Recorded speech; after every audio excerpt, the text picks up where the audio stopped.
Broadcasting from the business capital of the world, this is the Podcast Business News Network. And welcome back, everyone. It seems in the last couple of years, the number of people addicted to different things, substances, activities, etc., has increased. I don't know if that's an offshoot of COVID, but we're going to take a look at that today. But this is radically different than anything you've ever heard before. How you can seek treatment for addiction, or at least minimize what's going on there through acupuncture. Never even considered it. And I say this all the time. Every time we get together with her, I had no idea that acupuncture can support somebody who has challenges with addiction. Let's learn about that today. She practices out of New York City, and along with acupuncture, she also harnesses the power of herbals and Chinese medicine. Dr. Kelly is back on the program. Welcome back. How are you doing today? I'm doing good, Steve. How are you doing? Intrigued to learn more about this, and this is why you are our professional of the year. So many people with addictions go into certain programs, and that's all fine, and that's maybe that's the way it's supposed to be in terms of supporting and curtailing and all of that. But I never had even a thought of how acupuncture could support that. Where should we start with this today? We can start it from a real patient, actually. So yesterday, I treated a patient who has been using marijuana almost every single day. But yesterday, he came in with his girlfriend. So his girlfriend is my patient for like several months. And the girl is very happy with me because the girl was kind of like in a car accident, but then she had pain all the way from neck to the tailbone. She went to other doctor, but didn't really help her. She was on disability for 6 months. But after she started to see me, she said after first acupuncture treatment, her pain really went down a lot. So she stayed with me for since October. But on the way with her pain relief, she said her menstrual pain went away totally. Her constipation went away totally. So she's very happy with me. So yesterday she brought her new boyfriend. A very handsome boy, very handsome. And so they are very happy with each other. But she told me, she said, Dr. Kelly, I need to talk to you. I said, okay, talk to me. She said, we are happy with each other, but this boy addicted to marijuana. But he is willingly to quit marijuana for me because I told him I cannot be with him if he's still doing marijuana. He said he will quit for me, but he hadn't taken it for like 3 days. She said it's very tough because she can tell he's on the edge, very frustrated, very easy to get angry. Like when they talk, he even raise his tone a little bit. But then he realized he came down, but still bothering him because he haven't taken it for 3 days. So she said, can you help him? I said, sure. So I gave him a treatment. He said he never feels so relaxed. He calmed down. He even went to a bathroom. He haven't been able to for several days. So they both very happy. Wow. So what's going on here? We're talking THC addiction. Can this address other addictions? Yes. So like we take the marijuana, for example, right? Because the marijuana had THC, the THC combined with the receptor of the dopamine make the dopamine level increase in their brain. That's why they feel, oh, when I take it, I feel happier. But you have to know when you take the marijuana, that's kind of like additional from your body. That's not naturally. Your body not naturally secrete dopamine. It's because you're taking the marijuana. And if you quit it, if you stop it, the withdrawal is really bad. Like this patient, he just although he loved this girl so much, he willingly to quit it, but still bothering him a lot because his brain got used to it. And your brain maybe secrete less dopamine because you keep taking the marijuana, adding the THC to your brain kind of like, oh, I don't need to secrete the normal level of the dopamine because I have extra. So that's really, really bad. That's why I try to helping people who have addiction. It's similar, like people who are addicted to alcohol or just cigarettes. It's similar reason. So people have addictions because there's a benefit from it. Maybe feeling better, dopamine rush, whatever that may be. Is that what we're doing here? We're simulating what takes place when somebody engages in their addiction. So a very good question, Steve. So how acupuncture helping people to quit like addiction, right? So in Chinese medicine, all our organs, right? We talk about five elements, right? Five elements related with five organs. All our five organs related to some emotion. For example, kidney related with willpower. Like you want to do something, you want to get it done, and you can't get it done, right? Like this boy, he want to quit marijuana because he want to be with the girl. Let's need his willpower, very strong willpower. But before maybe his willpower is not that strong, which means his kidney may be a little bit deficient. And actually he does has something related with it. So in this way, we go to the root. We tonify the kidney. Wow. You know, but of course, maybe kidney deficient is only one of the cause. He maybe also have liver qi stagnation because a lot of people who have addiction actually they usually have like they said I have a lot of stress. That's why I take marijuana. When I do it, I feel less stressful, so I can get things done. So in this way, we go to the root, we relieve the liver, we release the stress from the liver, we tonify the kidney. In that way, your strong willpower getting even stronger. You can get things done without taking any marijuana or alcohol, whatever. And we release your stress. You don't feel so stressful. You have to take the alcohol or smoking, whatever. Wow. You really go to the root cause. And, back to Chinese medicine, the deficiencies or the stagnation of these different organs, we're not even thinking about that. That's, I wouldn't even even entertain that. Um, where would your starting point be? Let's say it's alcohol for somebody, or let's say it's something like gambling. Okay. So now it's not a substance, it's an activity. So it's similar. Doesn't matter it's gambling or it's a substance. Usually these kind of people, first they don't have very strong willpower. Think about it. If you have very strong willpower, you wouldn't doing this because on the conscious level, you know it's bad. Everybody knows gambling is bad. Everybody knows smoking alcohol is bad. But when you cannot control it, which means your willpower is not strong enough to hold you back. Like, for example, I never addict to anything. Like, because I have very strong willpower, I know that is bad to me. I wouldn't do it. But some people, they may don't have such strong willpower, meaning that kidney may be not strong enough, so they cannot hold that. They're like, I want some very short temporary pleasure, very fast. I don't want to go to work out. Working out can give you dopamine. Also, you can feel happy, right? Everybody Mm. knows that. But some people, they don't want to work on it. I want a pleasure right now, very short. That means their kidney is not strong enough.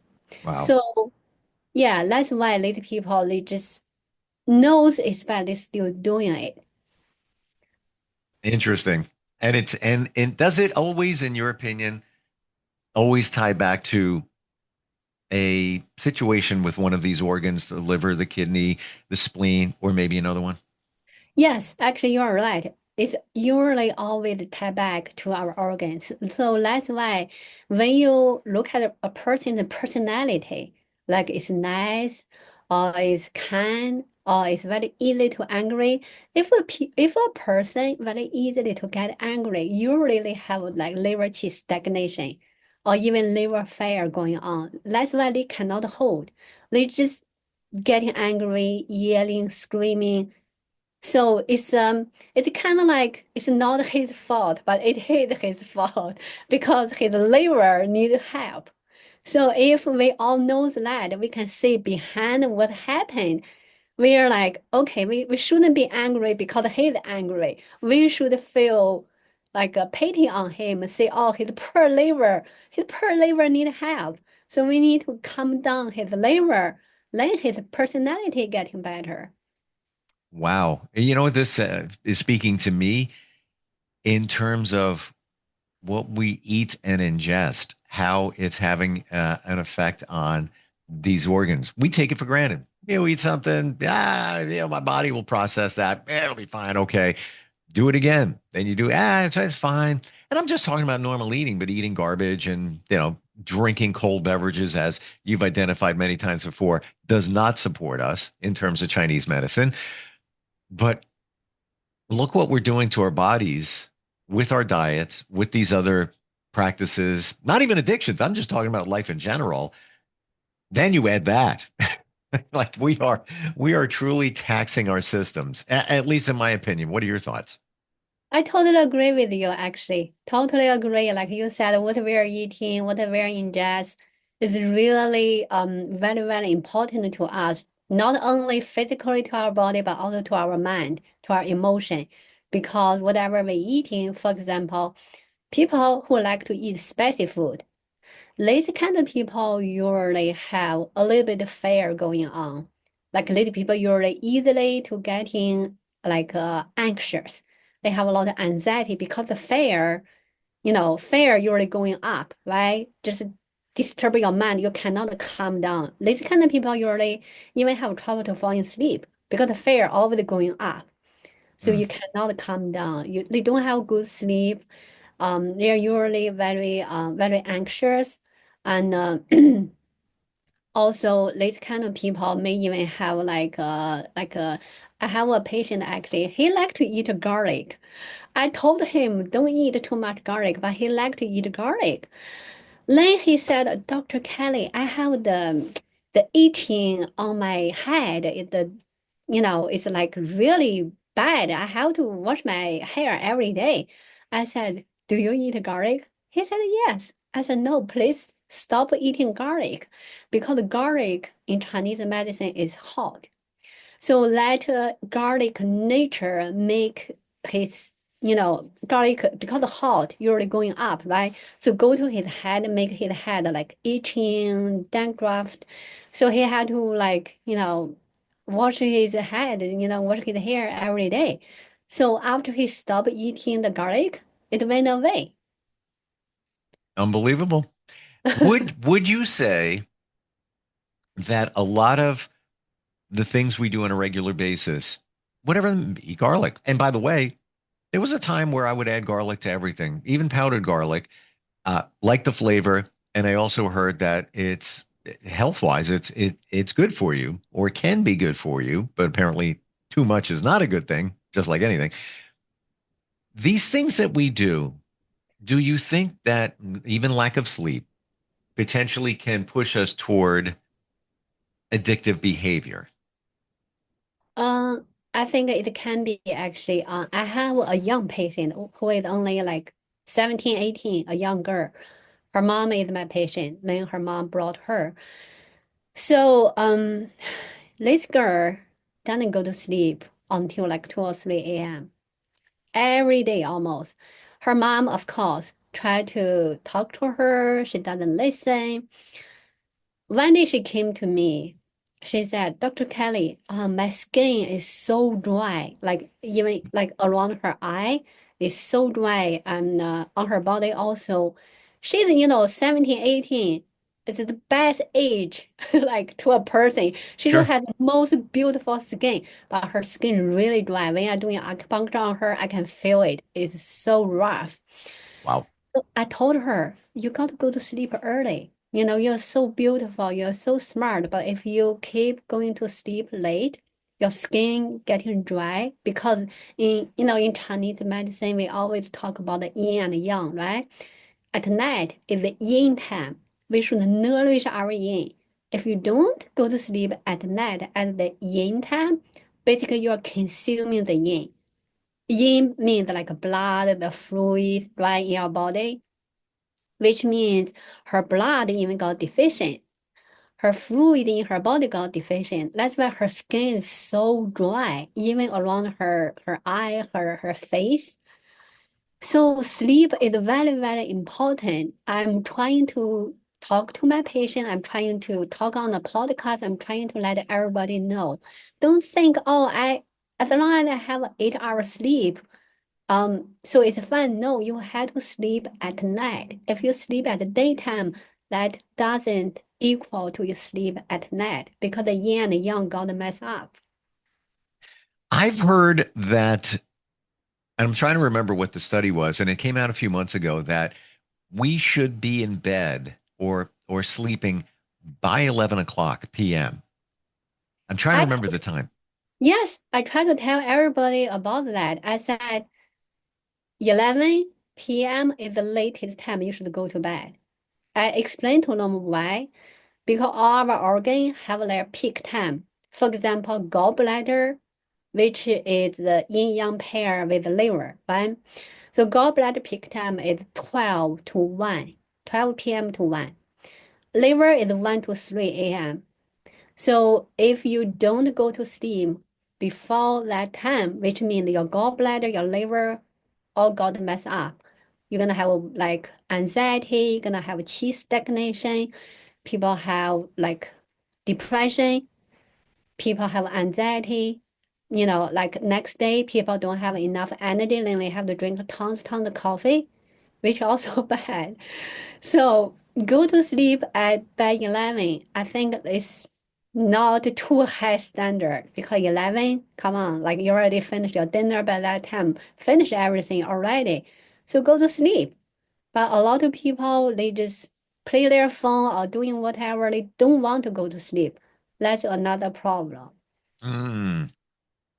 Is it true that your body, your normal rhythm, maybe it's the circadian rhythm? I'm not 100% sure what the rhythm is, but your body needs to be, it's like a clock and it needs to be supported that way, as opposed to, again, goes back to, I'll just eat that. Who cares? It'll be fine. My body will process it. Same thing with sleep. And 11 o'clock, I'm wide awake. I'll go to bed at 12:30. What's the difference going to make? It's going to make a difference, right? Yes, you're totally right. We do have a clock in our body. What time to do what? For example, 7 a.m. you're supposed to get up, but a lot of people are still lying on bed. So Mm. which means their yang qi cannot really rise. So that's why they don't have energy.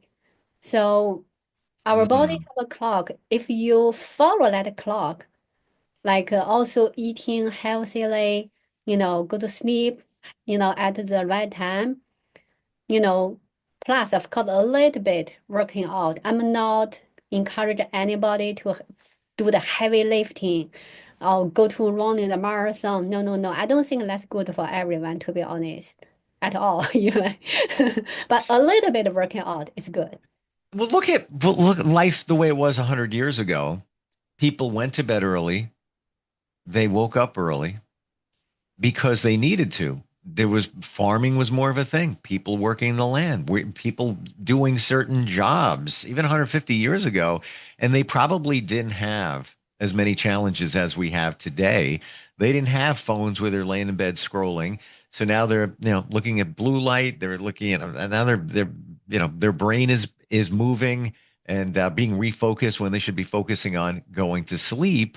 And I've even had this conversation with a friend of mine because we're trying to wake up earlier and go to the gym and then have time after that before the day begins to get things done. And by doing that, we're slowly shifting the clock so that we're tired earlier and in bed by 11. Do you think that's the way it's supposed to be? Early to bed, early to rise? Yes, actually, that's absolutely true.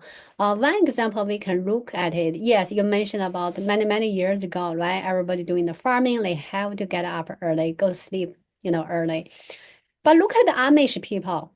They live in Pennsylvania, not very far away from New York City. They are still doing the same thing. They get up early, they go to sleep early. Like people who are more than 50 years old, they still can have babies. But look Hmm. at people in the city. 20s, 30s, or early 40s already have trouble to have one baby. They can have like seven babies until like 50 something still. Yep. Look like how healthy they are. Of course, they are not perfect. They may have their problem, but in general, just like following the nature, like eating healthy, I think they are giving us a very good living example. Not like 1,000 years ago, just right now, they're still doing the same thing. They don't use much, technology still. And in general, I think they are healthier than the city people, to be honest. I agree with you. And why not give your body the best chance of being the best it can be? Yeah, it's the only one you got, so you might as well take care of it. Go to bed early, wake up early. Excuse me. And certainly, the other things that you talk about, beverages that are warm as opposed to cold. The rest of us, we look at that, but come on, what's a big deal? Is that really going to make a difference? Well, talking to you, apparently it does make a substantial difference in terms of your health, how you feel, and all of that. Yeah, why not start? Start with intentionally trying to be healthier, as opposed to beating on your body. Learn so much from you. Like, and this conversation, I'm going to share it with others. Like, absolutely, in terms, especially the addiction situation and how acupuncture can support that, but also, going to bed earlier. You just backed it up. Like, I hear these things. I wonder if these studies are real. You're backing it up, which is backed by hundreds of years of, call it, experience or knowledge with Chinese medicine. This is what we did back in the day, and we're healthier, right? Yes, you're Mm. absolutely right, Steve. You unfortunately can only do acupuncture in person, and that's in the city. The rest of this for consultations, Chinese medicine, all of that can be done virtually. And your website is, do I have this right? Kelly121acupuncture.com. Yes, you're right, Steve. All right. Dr. Kelly, thank you so much again for all your insight, validation for me and many others as well. And looking forward next time we talk. Thank you, Steve. Thank you. We'll be right back.